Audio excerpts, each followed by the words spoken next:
Assalamualaikum warahmatullahi wabarakatuh. Selamat siang semuanya. Yang terhormat Bapak Nanang Kosim selaku dosen pengampu mata kuliah kewarganegaraan serta teman-teman semuanya.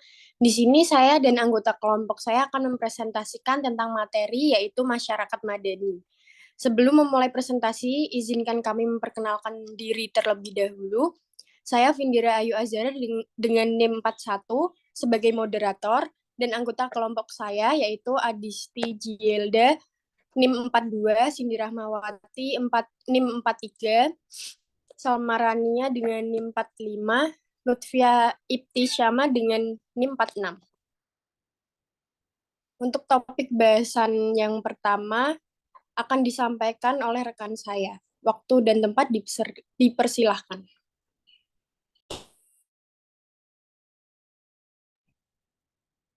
Pengertian.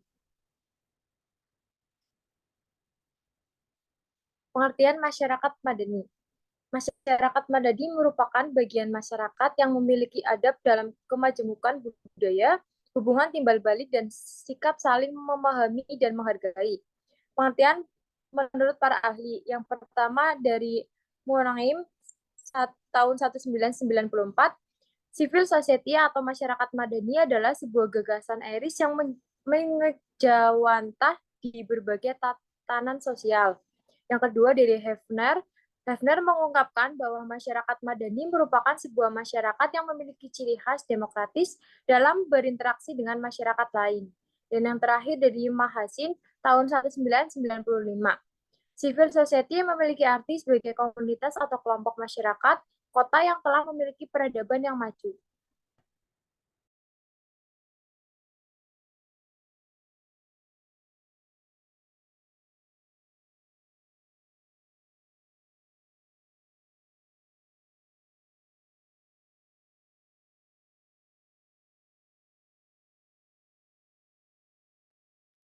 Pengertian menurut ahli yang keempat yaitu Munawir 1997.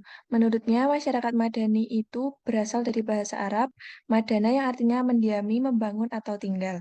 Namun, berubah lagi menjadi madani yang berarti orang kota, beradab, dan orang sipil. Sedangkan konsep madani menurut Majid 1997 seringkali dipandang sebagai masyarakat yang sudah berjasa dalam menghadapi rancangan kekuasaan serta menentang pihak pemerintah yang sewenang-wenang di negara Eropa Selatan, Amerika Latin, dan juga Eropa Timur. Kemudian yang kelima, menurut ahli Hall 1998, Hall mengatakan bahwa masyarakat madani biasanya identik dengan istilah civil society, di mana hal tersebut berarti sebuah ide, bayangan, angan-angan, serta cita-cita suatu komunitas yang bisa mengejawantahkan kehidupan sosial. Di dalam masyarakat madani, para anggotanya akan berpegang teguh pada kemanusiaan dan juga peradaban.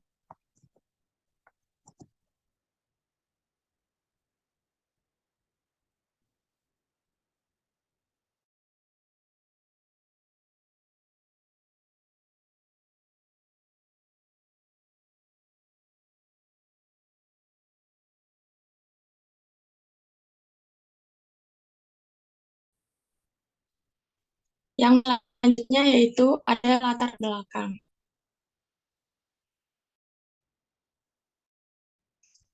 Latar belakang masyarakat madani adalah keunggulan yang dimiliki suatu bangsa dan negara tidak terlepas dari kemajuan masyarakatnya. Masyarakat yang berperadaban tinggi dan modern memiliki perbedaan dengan masyarakat primitif, tidak berbudaya dan awam. Masyarakat madani tidak muncul sekedar wacana saja, melainkan ada beberapa hal yang melatar belakangi munculnya masyarakat madani. Seiring dengan berkembangnya zaman, fenomena baru mulai bermunculan di masyarakat. Hal ini dipengaruhi oleh perkembangan ilmu pengetahuan dan teknologi.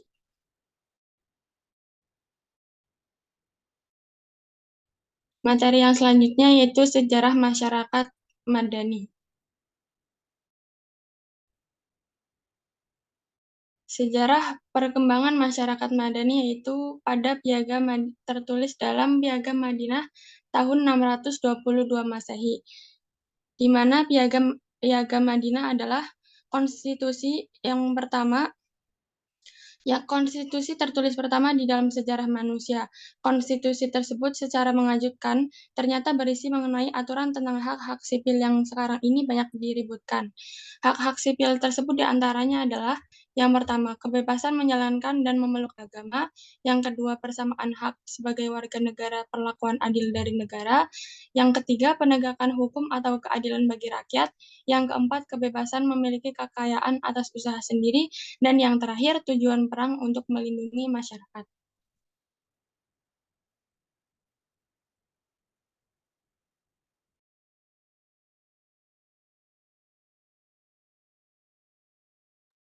Kemudian karakteristik masyarakat madani. Yang pertama, integrasi antar individu dan kelompok terjalin secara eksklusif ke dalam masyarakat dengan melalui aliansi sosial dan juga kontrak sosial. Yang kedua, kekuasaan yang ada di dalam masyarakat madani bersifat menyebar, sehingga kepentingan yang sifatnya mendominasi bisa dikurangi dengan adanya kekuatan alternatif.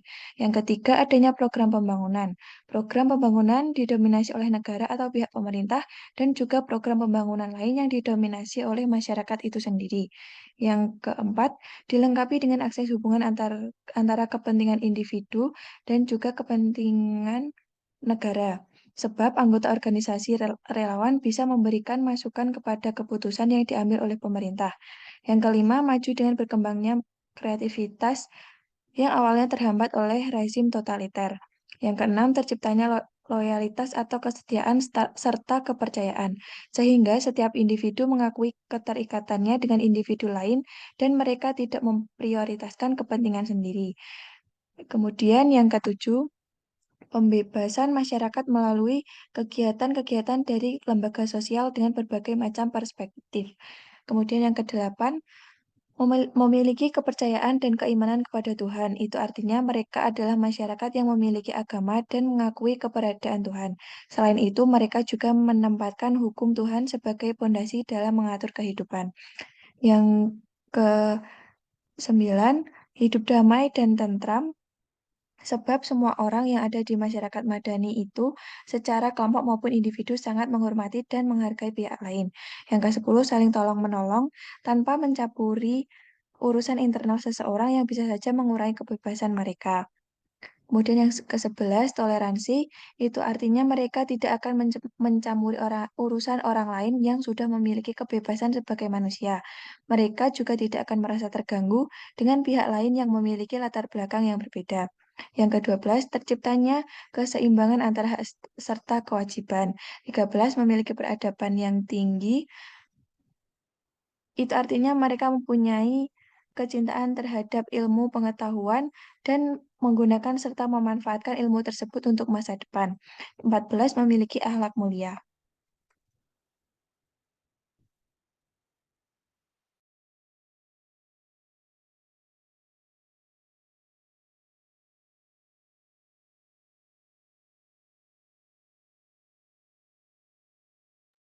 Kemudian ciri dari masyarakat madani.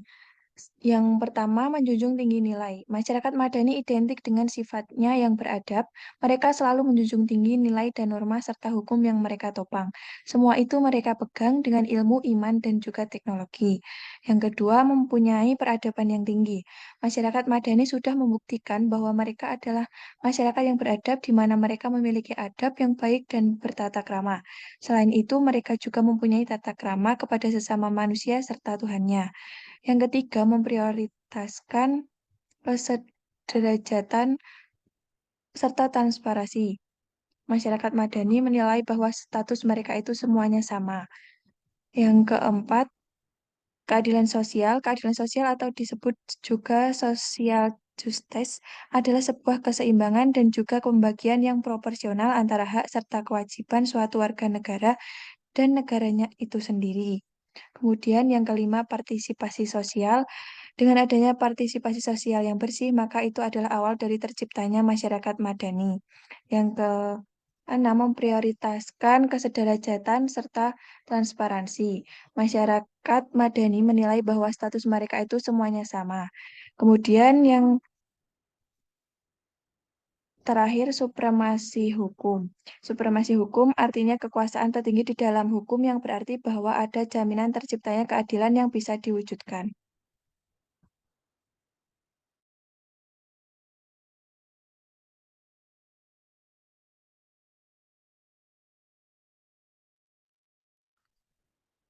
Materi selanjutnya adalah Masyarakat Madani Indonesia.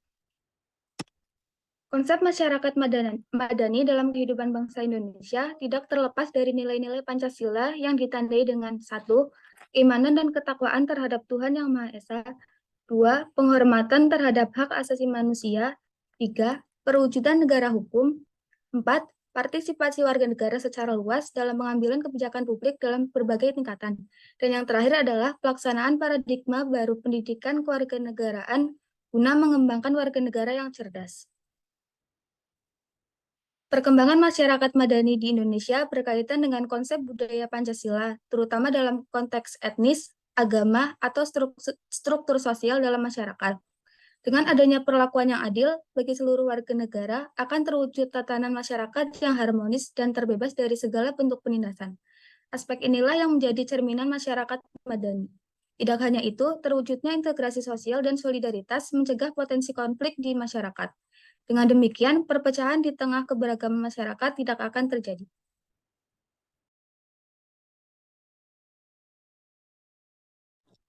Kesimpulan pada materi hari ini adalah masyarakat madani merupakan masyarakat yang beradab, menjunjung tinggi norma dan aturan yang berlaku, bersikap demokratis, serta tak lupa akan hak dan kewajibannya. Dan untuk mewujudkan masyarakat madani tersebut dibutuhkan kesadaran dari masyarakat itu sendiri, juga dukungan dari pemerintah untuk membuka peluang bagi masyarakat yang ingin maju dari segi sosial, ekonomi, politik, dan sebagainya. Sekian presentasi dari kelompok kami. Terima kasih atas atensinya Bapak Nanang Kosim dan teman-teman semuanya. Kurang dan lebihnya kami mohon maaf. Wassalamualaikum warahmatullahi wabarakatuh.